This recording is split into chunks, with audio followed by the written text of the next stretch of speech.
Good afternoon, and welcome to Realistic Performances in Games. Fair warning, I have been told this talk is a bit chewy, so strap in. There's a perception out there that the average game is mindless entertainment, with at best a thin story, cardboard cutout characters, and stilted acting. But many companies have been working tirelessly against that stigma. At Naughty Dog, where I've been for over 7 years, we work hard to ensure our performances are believable, emotionally relevant to the player, and blend with our gameplay as seamlessly as possible. I'm Ryan James, and I work at Naughty Dog in a somewhat unique position as lead editor. Aside from writing and directing some of our content, it's my job to keep the rest of the team, or to help the rest of the team, create and maintain performances that feel like what you'd expect from an edited movie, even when they're fully interactive. But what makes a realistic performance? At Naughty Dog, it means a character needs to feel vulnerable, nuanced, and human. Which means we're often focused on how natural every movement feels, meaning how the character moves and how they speak needs to feel emotionally and physically relatable. And of course, they also have to look realistic, which takes labor from everyone to get right. Which is our entire goal.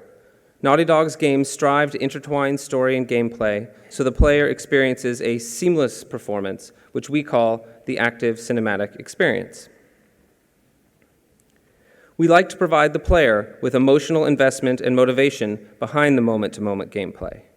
This is largely done through non-interactive cutscenes, but because we strive to keep the player in control as often as possible, a lot of those drama and character moments end up paying off on the stick, as we call it. But figuring out which beats belong where and pulling off the execution of them requires a lot of iteration. And at Naughty Dog, one of our biggest strengths is our willingness to retool or even throw away content, including captured performances, if it will make the player's experience better. Even when deadlines are extremely tight, our company culture encourages people to speak up if they think something isn't working, and take advantage of our tools which enable quick alterations to try out new ideas. This means all of the narrative content that we capture is prone to changing, even after it goes into the game. And sometimes these alterations happen so quickly that their trickle-down effects get lost in the daily shuffle. Thus, it is up to the editorial team to constantly chase change, tracking and managing each edited performance in its various evolutions over the course of development, in order to ensure that when the player gets their hands on the game, our characters' interactions still feel like the authentic human moments we'd intended them to be when we first captured them. So today, I wanted to share some of the techniques we've used and challenges we've encountered when creating realistic performances in games, while allowing them to change over the course of development. Oh, and just a heads up, spoiler warning for most of our games.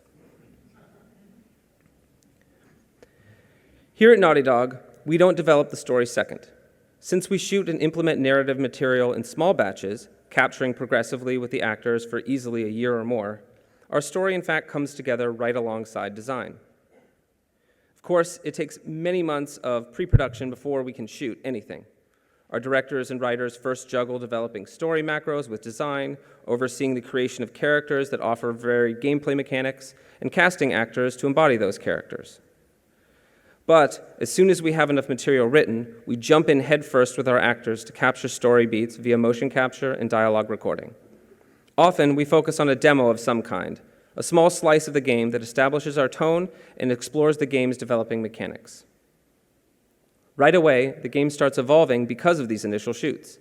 Not only do they help our principal actors start infusing their personality into the characters, but their choices early on allow the team to adapt to discoveries we've made with the actors on the stage. For instance, on the very first day of shooting The Last of Us, we began with a scene where Joel and Ellie are ambushed during their cross-country journey. Ellie was originally pulled from their pickup truck and pinned helplessly by an enemy, making her a quasi-damsel in distress for Joel to save. But Ashley Johnson, who plays Ellie, had the desire to fight back against her attacker. So we shot it that way, leading our directors to go back to design and rethink the character's overall vulnerability for the rest of the game. Though we wanted to reinforce the need for the player, as Joel, to protect Ellie from harm, it still worked better for her to become far more capable in combat situations than we'd originally conceived.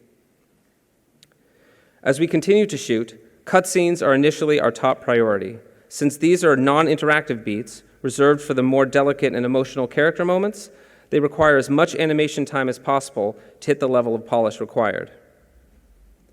We've spoken about our capturing process before, but there's a couple of things I feel that are essential to capturing the best performance possible. Because, as an editor, if all I had to start working with was stale or unnatural material, there would only be so much we could do in post to make it better. A lot goes into how we create scripts that give actors honest material to play, but I sadly do not have time to touch on that today. However, I would like to point out one strength in that process. Every phase the material goes through is a collaborative effort. From the start, our creative directors encourage input from the team and our actors, either before the shoot or during our full-day rehearsals, especially with our actors. We even do a table read to break down the script before we rehearse. If something doesn't feel right, the director and actors work out what sounds the most natural and try that. Sometimes when we're shooting, we try a variation overtakes and see what we like best in the edit bay later. When shooting a scene, we primarily capture it in one continuous take, unless we need to break it up for additional set builds or to accommodate a stunt. Lighting, camera angles, we don't worry about any of this until post-production. This lets us focus on getting that perfect master take with the actors, encouraging the spontaneity, improvisation that brings life and genuine emotion to the scenes. During the shoots, the creative director acts as the director on set, partially because that's who's worked most closely with design throughout the production process, and therefore who can give the most context to the actors. Meanwhile, the editor's job at the shoot is twofold. First, staying aware of the director's notes, since then they can later be more helpful at personally executing or communicating to others the director's intention behind each moment. And secondly, the editor ensures that we have the material we need to craft the dialogue performances later. This includes noting which takes were the best performances on a particular line, as well as asking for a wild take to get a clean read of a line when the performance is still fresh, rather than trying to recreate it months later in ADR. This is especially useful for efforts, those grunts you hear when the players exert themselves, which often get spoiled by set, prop, or suit noise while the actors are moving around. Drake exertion. Marker. Great. All right, just give me a hand with this. Come on, give me a hand with this.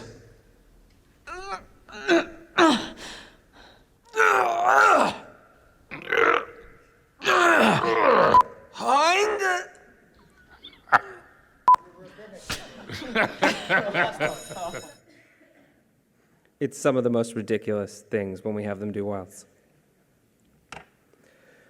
Once the footage of our actors is in the can, the real work begins, breaking it into pieces for the design, animation, and audio teams. Back at the office, the editor, lead animator, and creative director start editing as soon as possible. We found that cutting together reference videos is the fastest and most efficient way to communicate the eventual shape of a performance. After choosing which takes of mocap we want to use, we create 4-paneled videos called 4-ups that show the reference footage of the actors alongside intended camera angles. As we experiment with cameras and massaging the blocking for the best composition, you end up having to watch them with a split focus, looking at the face here, the body and the camera there, sometimes even listening to audio that doesn't match up with the actor's lips. This is because we can take advantage of the fact that this isn't live action. We can swap different audio takes if we need to fix something, or use those wild takes to cover spoiled dialogue. The facial motion capture is even ordered separately after the edit is locked and conformed to match, so we truly have the freedom to change anything. Like swapping only one actor's mocap for an alternate take to get a cool gesture they did in there, or cutting between 2 different performances right in the middle of a shot. Normally, we hide these edits on camera cuts just like in live action, but if we can't, our animators then have to clean up the resulting pop in the mocap. Or, at the most extreme, grabbing the face, audio, and body, all from different sources, to cobble together a moment we don't have. Usually that's because we discover something, a way something could play better in the edit, and since we didn't get it originally, we've got to fake it. But usually, the most we do is swap reads of some lines to increase clarity or subtlety.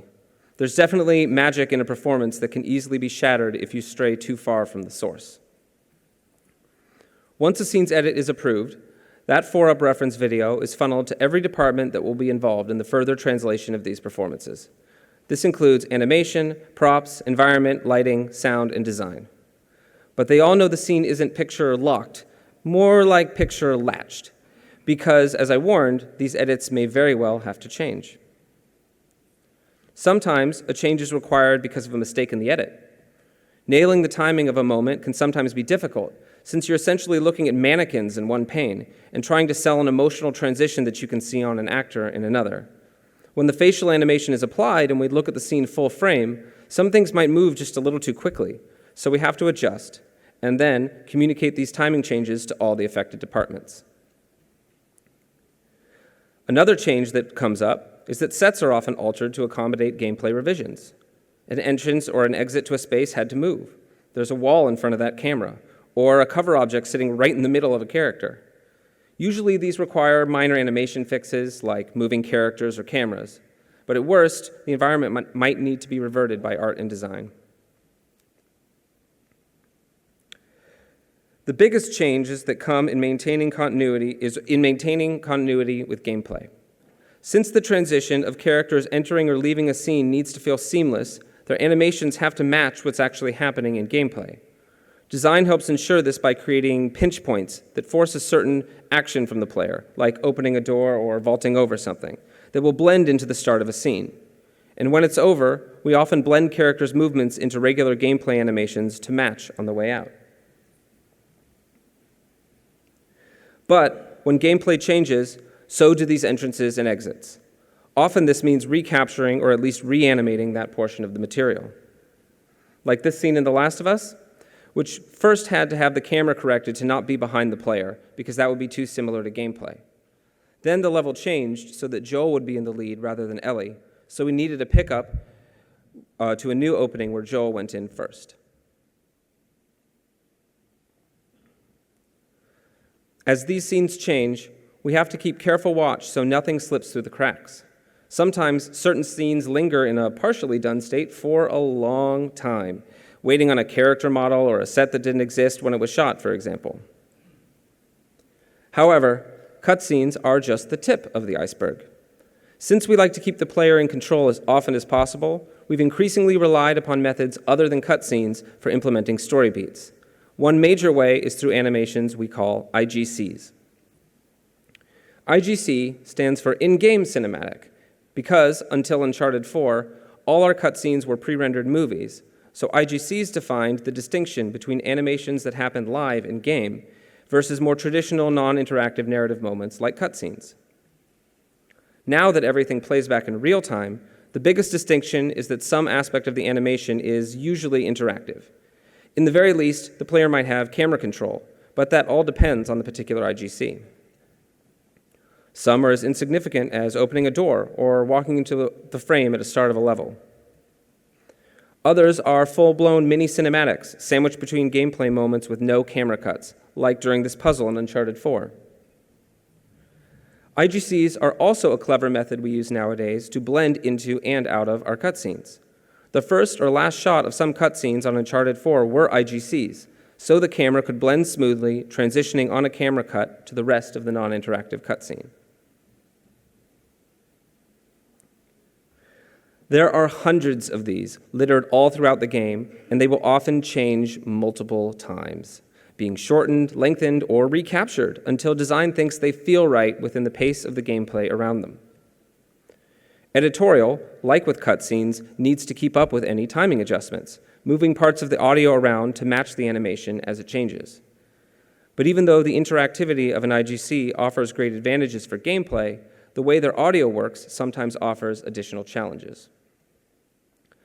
IGC dialogue is similar to a cutscene in that it plays from the first frame of the animation until the end, usually containing several lines of dialogue and/or efforts precisely timed to the animation. However, that is where the similarities end.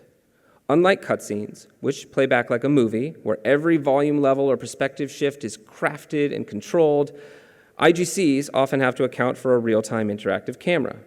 So, IGC dialogue plays directly from the voice box of each character in 3D space. This creates different mix issues because Our camera is the listener, i.e. microphone, by default. The benefit is that the position of the character's voice automatically matches what you're seeing on screen without any post-production work. Instant realism. But the downside is that if the camera is really far away and you want to hear the speaker clearly, we have to cheat how that line plays. Or, if the camera cuts while someone is speaking, suddenly the person you hear in your left ear is now talking on your right mid-word, which can be extremely distracting. Like in this moment from Uncharted 2, we dealt with both problems. It took a lot of trickery to make Nate's voice audible from across the ice cave. But when that camera cuts across the space, you'll notice we quite couldn't fix the pop in Nate's voice as the camera cuts.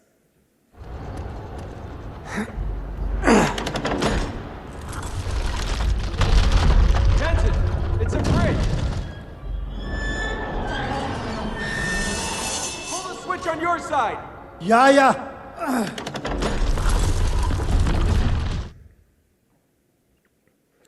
But wait, there's more.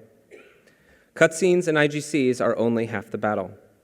Our performances would not feel seamless without a lot of other systems that play in between them. But before I break those down further, I would like to look at an example clip of what it all looks like when everything comes together. During this beat of Uncharted 4, Nate and Sam are just starting the next leg of their journey, exploring the ruins of a Scottish monastery that their rival, Rafe, and the team of mercenaries he's employed are trying to excavate with dynamite. The Drake brothers meet the shoreline mercs for the first time, learn the new dynamite gameplay mechanic, and solve the first puzzle of the level, finding a crate to climb past a section of ruins. That is, until another team of mercenaries arrives.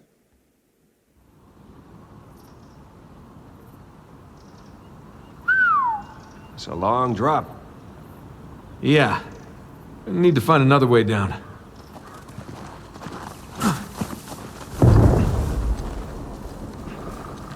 Hey, this should hold. Good call.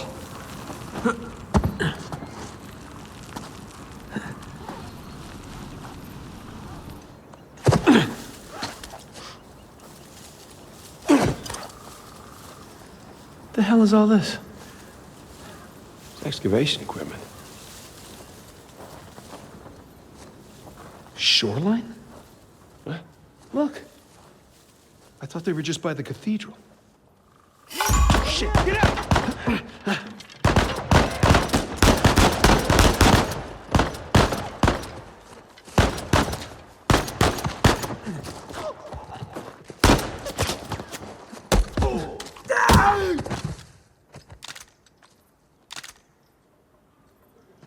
We're good. Yeah. Nice to meet you too, Shoreline. Seems like they were expecting us. And like they're searching away from the cathedral.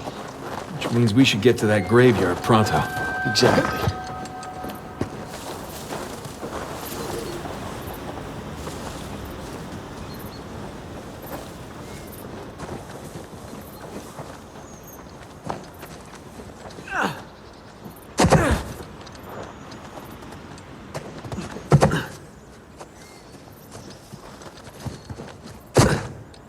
What is this place? Monks had several living quarters. Main one being by the graveyard, of course. Location, location, location. More shoreline equipment. At least no shoreliners.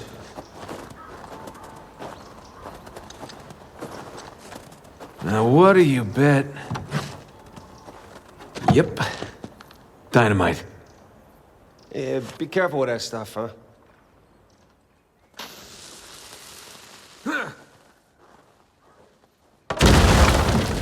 Hey, got the door open.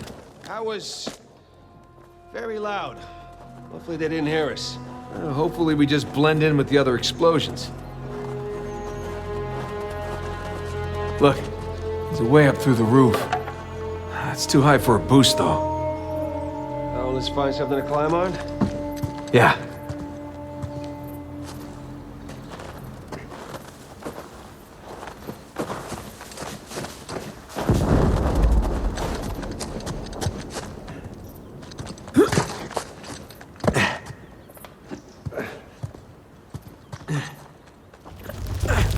Hey, we can use this to climb out of that building. There you go. Take that, door. Pretty good with that stuff. Well, I've blown a lot of shit up over the years.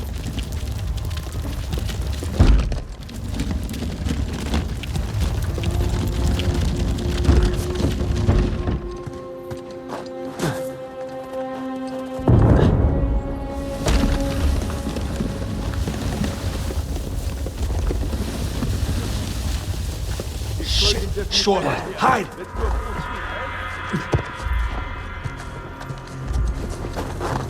I think we got away.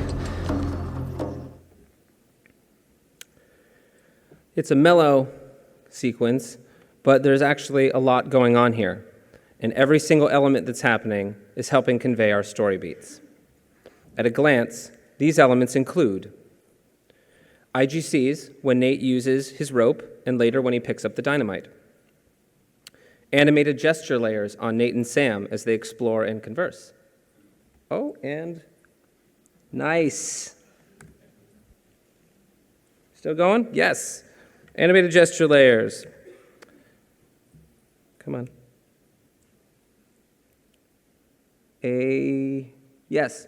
A brief cutscene of Nate and Sam finding the shoreline equipment before they're ambushed.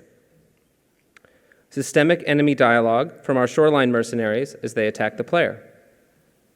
Systemic buddy dialogue from Sam when the player successfully stays in cover. Efforts as Nate knocks out the last merc and then lands from a long drop near those ruins. And of course, before and after all of this, there is also crap tons of story dialogue playing.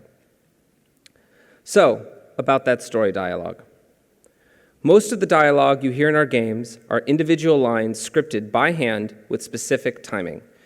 We even have a designer and a scripter 100% dedicated to creating systems for hooking it up. They can't complete an entire game on their own, since by the time the game is finished, there's too much material for them to cover alone, but they are usually the ones triggering lines that play based on numerous conditions, some as simple as when a player walks through a defined region, others much more complex. Rather than play with rigid timing like cutscenes and IGCs, we cut our dialogue into pieces that can flexibly respond to the player's actions. This also means we can adjust the execution more easily as things change during development. These in-game dialogue moments actually make up a larger percentage of narrative beats than our cutscenes. We feel this type of material is crucial because it carries the story forward by keeping the characters alive between those cutscenes. It can justify practical and gameplay-driven goals within the context of the narrative. Likewise, it informs the player of any changes in tension, like exploration or combat states. And it's also a vital tool for selling the realism of the environment in the player's mind when the characters respond contextually to it. Unlike the cutscenes and many of the IGCs, most of this dialogue does not come from the mocap stage. That's because it primarily requires the characters speaking while the player is in full control. So, we record the lion's share of this content at an ADR studio. The actors are usually paired up so we profit from their chemistry, just like at mocap. Also, they wear the same type of microphones so that the audio quality matches that of the stage. The scripts for ADR sessions come online rather late, as the levels they often reflect are still being locked down by design. This means that most of the time, the actors are reading their lines without any time to prepare. So, we bring a video capture of the level in its most current state to give them as much context as possible. And anytime there is a cutscene that we've already shot and implemented, we watch those down with the actors too, to remind them of the character's emotional state that they need to match in order to keep the tone consistent. Because the game is still in flux, we record a variety of material in anticipation of ways in which the game might change. Gameplay conversations make up the bulk of our recording. But these aren't always straightforward because sometimes parts of them are optional. The actors will perform one version of the conversation all the way through and then pick up the other versions right away to keep the energy consistent. Such as in that Scotland clip, different lines would play out depending on when the player interacted with that yellow crate. How do we open this door? Look, there's a way up through the roof. It's too high for a boost, though. Hey, we can use that yellow crate. Sometimes we also pick up alternate versions of lines, alts for short, especially when the level is in a rougher state and we need to have multiple options as design locks things down later. This frequently happens in puzzle spaces, among others, since they require tons of specific VO and animations to cover what the player does and in what order. On Uncharted 4, we even kept a wish list of alt lines that design thought they might need and tried to cover them all as pickups near the end of recording. This resulted in much better coverage for the final game than we've ever had before. We also have a whole category we call CYA lines, as in cover your ass, which are generic phrases like, hey, look at this, and come on, this way, which we record in multiple emotional states and contexts just in case we need them at a later date, either to help with gameplay changes or maybe to sell a character beat. We record these with our heroes and all their buddy allies. Just like at mocap, our actors are also encouraged to improvise during ADR. Sometimes this will inspire us to rewrite and re-record a new version of a conversation on the spot. And at the end of most sessions, we also record wild passes of our levels, where the actors watch the playthrough video again and are encouraged to riff on top of it. Though our writers try to cover everything we need in a given section of the game, this often provides alternate versions of lines, or even completely new conversations that add enormous amounts of spark and character. We extract these gems and use them whenever possible. For instance, Sam's location, location, location line in the Scotland clip was an improv that Troy Baker threw in, and we kept it.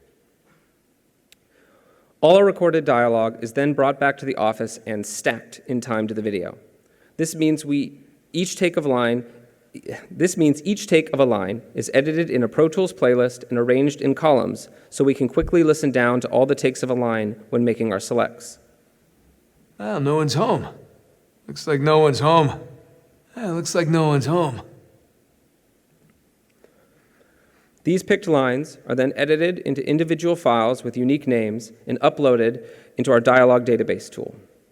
Editors also distribute scripts from the database to our designers, so they have a list of what content they need to implement. Along with the scripts, we also supply another form of reference movie. Unlike our cutscene 4-ups, which are tied to motion capture data, these are instead exports of the very movies the actors ADR'd to, with dialogue placed to match the timing of the actors' original deliveries. Hang in there, Joel.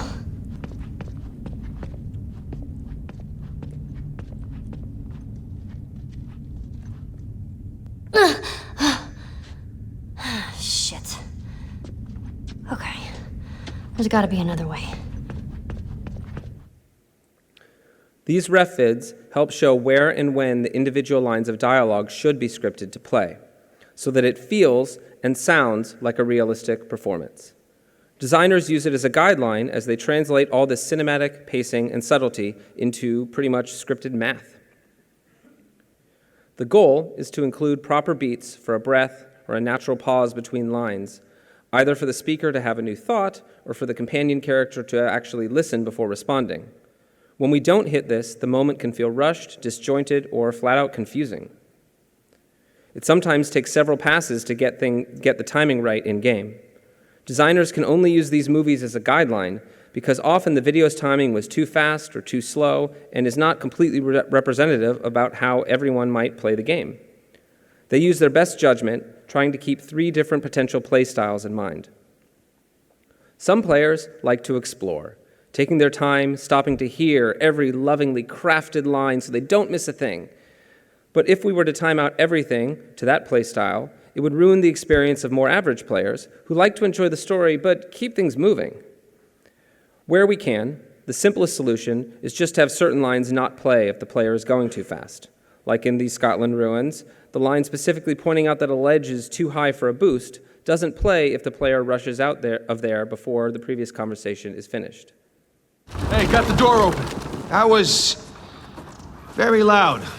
Hopefully they didn't hear us. Hopefully we just blend in with the other explosions. Look, there's a way up through the roof. Oh, let's find something to climb on? Yeah. And then there's the speedy players who dash through the puzzles to get to the next combat setup. We do our best to get our conversations playing naturally, but quickly, so they don't get lost, but sometimes it can't be helped. Once in a while, we have an area too small for the amount of VO that has to play, and end up shipping with moments that can feel like a string of lines back to back, depending on how quickly the player is going. Like this moment in Uncharted 3 that just ended up a little too tight compared to the pacing of the cutscene that preceded it. Well, who are we to argue with Sir Francis? What do you say we head down there and end this thing? Once and for all.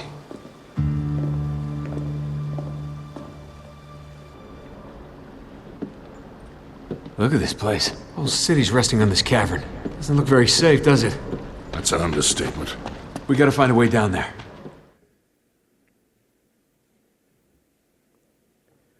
If we get the timing right, it can convey subtlety without needing a specific body gesture or facial performance to sell a moment.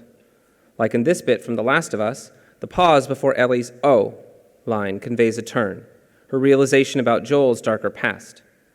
Her follow-up question then gives Joel an awkward pause of his own. All of this emotional content managed to fit in one small stairwell, even if the player never stops. Come on, let's get out of here.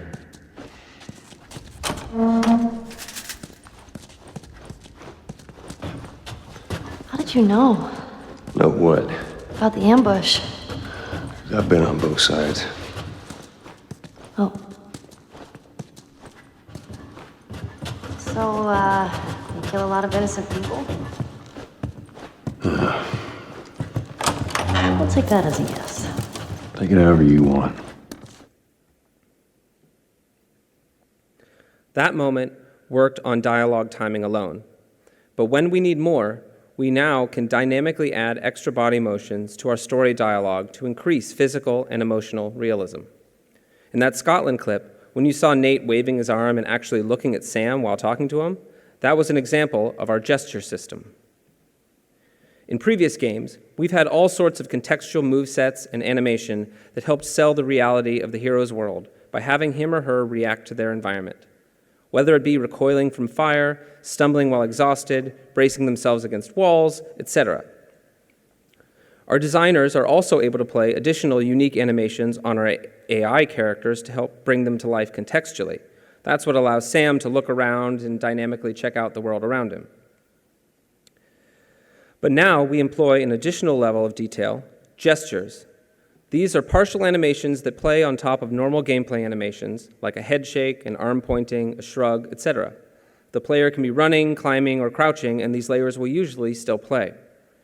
In case you're wondering why sometimes an arm isn't moving in that clip, that's because it's not part of the animation's layer, meaning the player can be carrying a gun or another object while the rest of the body does the gesture.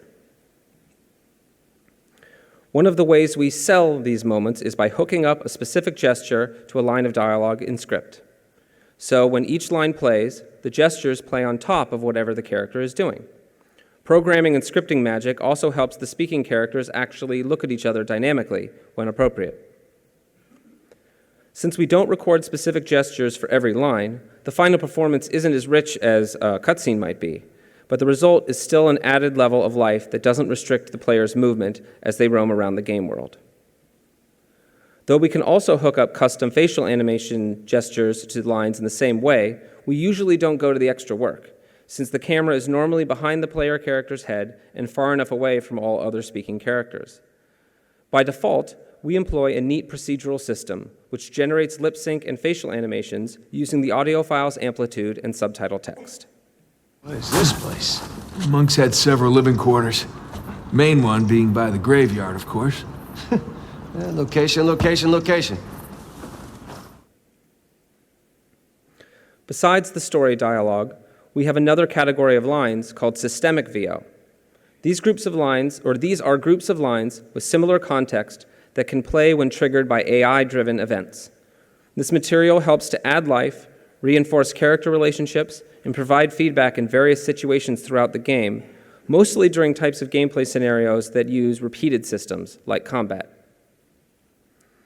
When an enemy spots the player, for instance, they have specific lines that they use to call that out. "There he is! I see him!" These buckets, as we call them, offer multiple varieties that can play based on the same situation, so the player doesn't just hear, "I see them," over and over and over. At the end of our Scotland demo, Sam called out one of his systemic lines to indicate the player is still hidden from the enemy. The entire bucket consists of these lines. I think we got away. All right, Nathan, we lost him. We lost him. I think we lost him. I think they lost track of us. Looks like we gave them the slip. This sort of dialogue serves a practical function in terms of player feedback, but it also keeps the characters alive and reacting to what's going on in the same way the storylines do. Which is why we don't only use systemic dialogue for our enemies.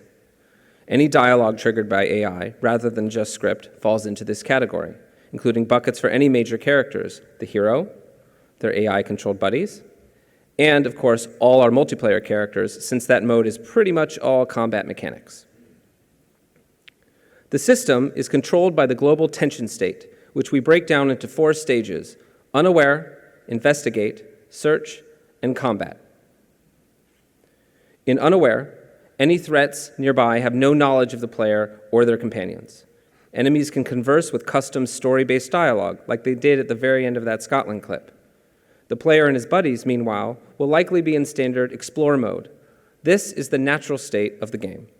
If they get close to enemies in this state, buddies and the hero will use whispered versions of their various buckets so the characters sound like they're trying to stay hidden. In investigate, tension rises a bit. The enemies heard or saw some evidence of player interference. Then they try to uncover the source of the distraction, now playing their systemic buckets regarding what they saw, checking in if anyone saw anything, etc. This is the first level of tension where the player would feel threatened and that they should either fight or get the hell out of there. In search, tension is near its breaking point because enemies saw the player, then lost track of them. They speak buckets of lines so the player can audibly locate the enemies attempting to converge on their position. Feedback from the heroes remains whispered, including buddies pointing out where the nearest enemy is, on your left, behind you, or warning them if someone approaching is carrying a powerful weapon. Look out, shotgun, that sort of thing. Combat is when all hell breaks loose, and in our games uses almost exclusively systemic dialogue. But since we want it to feel as nuanced as any of the quieter story moments, we employ a lot of buckets to cover a variety of potential situations. Enemies are aware of the player and actively trying to attack him or her with guns, fists, or whatever other means they have. They have lines announcing when they are flanking, pointing out the player's exact location, or warning each other the player has a power weapon like an RPG or a Molotov cocktail. Buddies continue to warn the player the same as they do in stealth, but instead of whispering, their lines are now shouted over gunfire. We also have dialogue that helps emphasize their relationship to the hero, i.e. that they care about them. Buddies ask if the hero is okay after they've been shot or stumbled by an explosion. They shout out that they're coming to rescue the player if they're grabbed by an enemy, and say thank you to the player if they are rescued in return. The hero also has dialogue to connect the player to their emotional state, like the stress of diving out of the way of a grenade would be, oh God, or steeling themselves up while reloading in cover. Drake's is usually like, okay, here we go. There's usually something that plays after taking down an enemy as well. In Uncharted, it's usually a funny quip that suits the tone, like, lights out, whereas in The Last of Us, it matched the world's grittier tone, just, okay. Since systemic lines have a more functional purpose, they sometimes lack the subtlety or subtext that our longer conversations do. But they always maintain the same personality as the character delivering them, so that the player doesn't become weary of hearing the exact same thing from multiple characters over and over. For example, Sam calls our main character Nathan, or little brother in a lot of his systemic warnings, and is more ball-busting in his tone, while Sully calls him kid and maintains a more paternal tone. Elena calls him Nate and has her own brand of loving exasperation with our hero in her pattern of speech. Even with personality thrown in, though, these lines could still sound somewhat repetitive. So we have a shuffle system, which keeps track of every line said by every AI group, advancing the queue for any one bucket across the board when they speak, ensuring that the same exact line will not be heard frequently. If enemies spot the player, one might yell, "I see him." The next time that happens, rather than hear, "I see him," again, the player will hear, "It's him," or some other variant. Not until the bucket has been exhausted by the shuffle system does it reset to the top again.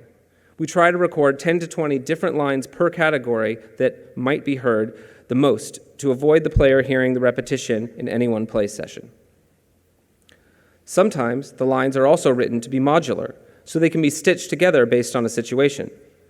Not only does this allow for a variety in the simulation, but it makes the enemies seem alive and intelligent. In The Last of Us, an enemy might say, "Hey, you two, go search over there." Each of these is a separate bucket of lines that plays back to back, utilizing natural pauses to make them sound like complete, varied thoughts. In another scenario, it might play as, "Hey, you, go check the alley," or some other variant. One subtle way we keep things feeling more real is by avoiding repetition not just in lines, but in the voices themselves. Since we have a limited number of actors voicing our NPCs, we try to make sure they have different voice types, medium, low, etc., so that the player won't hear voices that sound the same over and over. Also, as I mentioned, enemies are often initially encountered while they're having a story conversation, customized to that particular group or area. We try to keep track of which actor's voice is being used in each conversation, then try our best to not use that actor in the next setup, further avoiding repetition. A tricky situation that then comes up with these enemy conversations is how to interrupt these lines that are already playing. If the player shows up in their vision cones, they have to switch to their systemic dialogue and go into combat.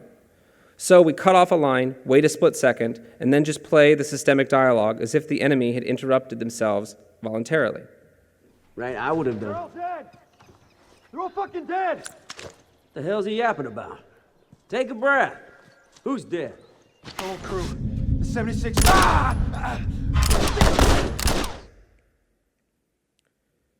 For a long time, this rough method was the only way we had to interrupt conversations.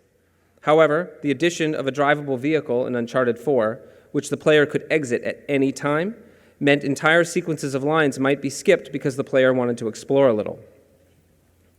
This forced us to come up with a more elegant solution for interrupting and resuming dialogue between Nate and his buddies, ensuring conversations couldn't so easily be lost forever. We recorded more buckets of lines regarding and responding to the player stopping the 4x4 and exiting, then attempting to resume the conversation upon return. To keep things in line with our story dialogue, the tone of these interrupts had to be different, depending on the nature of the character's current relationships. In the plains of Madagascar, Nate is comfortably exploring with Sully and Sam, so his tone is more casual. Watchtowers? Avery was the most wanted man in the world, so if he was hiding something out here, it makes sense he'd I'll be right back. Okay, so you're not interested. I am. Just checking something out. Sam, you were saying? Oh, that's right, I was. Anyway, Avery was the most wanted man in the world, so if he was hiding something out here, it makes sense he'd need lookouts. On the Libertalia Island, by contrast, Nate and Elena's relationship is strained, so he's more subdued when he hops out of the car. Well, Rafe is a good match for Shoreline. He needs their muscle and they need his money. They do? They seem pretty well stocked. Shoreline got involved in a couple of Hold up. Wait, what? You see something?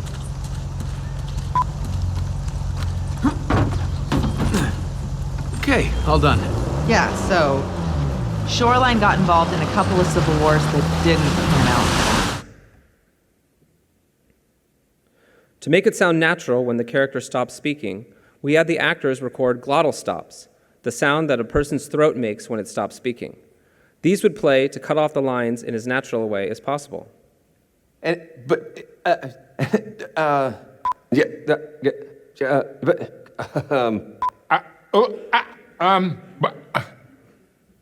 Sully's were the best.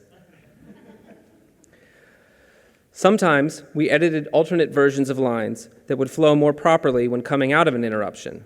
This meant combing through an entire conversation and marking which lines needed alts in case the conversation resumed on that line. In retrospect, we wish we had purposely recorded alternate versions to restart a conversation rather than just edit the originals. This system is still very new, and we are looking forward to building on it more in future releases. There's one last category of dialogue to cover briefly: efforts. Besides those during those wild takes we get at mocap, we record lots and lots and lots of efforts of various types with each of our actors, mostly because they give feedback to the player while also helping the characters come alive, selling all those physical situations like climbing, fighting, and dying that happen in our games. Just having breathing from the characters alone, especially in situations that are tense or when they're fatigued, also helps give a sense of what a character is feeling without them having to state it. When recording, we have actors chase videos of a player grappling, fighting, and falling, so they have context for the sounds they're making. We often get different sizes, small, medium, large, of each sound, and play the appropriate ones based on the intensity of the animation. And, as most efforts are vocally stressful, we always record them at the end of a session. In fact, we do the same with any shouted material, so we don't blow out an actor's voice in the first hour. So, as all of these systems and animations start coming together, that is where the glut of minor and major changes truly start. A cutscene or a conversation might work in a vacuum, but it's not until we get these pieces into the game that we can truly judge what works. It's about getting it right on the stick and feeling it out, and then making sure the performances remain consistent despite the adjustments. We continually tweak, swap, and rearrange our dialogue and animation, sometimes over the course of years, all to improve the emotional connection between the player and what's going on around them. First and foremost, not all the content we write and record works in the final context of the game. Even if nothing changed in design or animation, sometimes an emotional beat just feels false. If possible, we will alter that VO with an edit. By adding pauses or stealing a breath, sigh, or laugh from somewhere else and cobbling it onto the line, it can really make moments sound more natural. Our systemic dialogue might have similar problems when working in context. Sometimes an AI bucket will fire in a situation that's tonally inappropriate. Like Nathan Drake's bucket of quips he might spout off any time he knocks a dude out.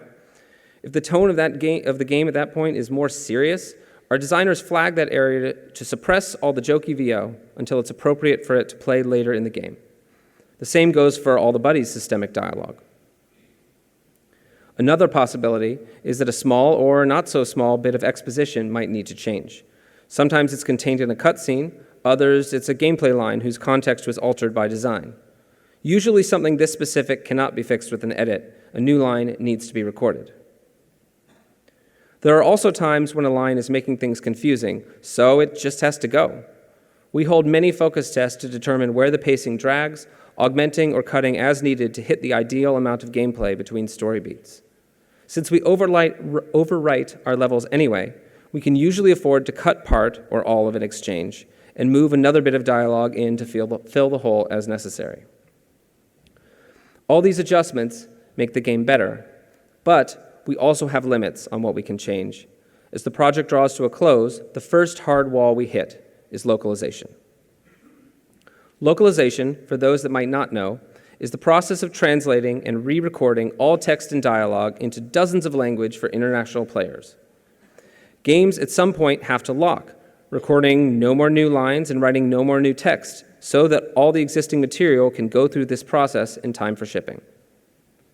The problem is, nowadays, the deadline for localization is not after the game is finished, it's at least a few months prior, which, especially since recorded dialogue is often so hyper-specific to the actions happening on screen, leads to a greater problem when things in the game evolve after that date. Because once we've reached the loc deadline, nothing new can be recorded. This phase is when those generic CYA lines become really handy. We can use them to patch areas of the game that evolved after the deadline. Need to direct the player's attention to a solution to a puzzle? Hey, look at this. Does a character shout out, "This way, come on," but you want to sell that the buddy is following? Add in a "right behind you" in response. This type of dialogue has become so essential, we intend to record even more lines like it on future projects. Like on Uncharted 4, we didn't know if the kid's escape in the manor flashback would feel better as a tense stealth sequence or a balls-to-the-wall chase from the police. We recorded dialogue to support both scenarios as time was running out, but most of it was for the stealth version. Turns out, what worked better was the latter. We ended up covering the majority of the chase using CYA lines. But sometimes CYA lines aren't enough. We need something specific and have to borrow lines from another part of the game. So we go digging through our database to see what we have that can cover the request.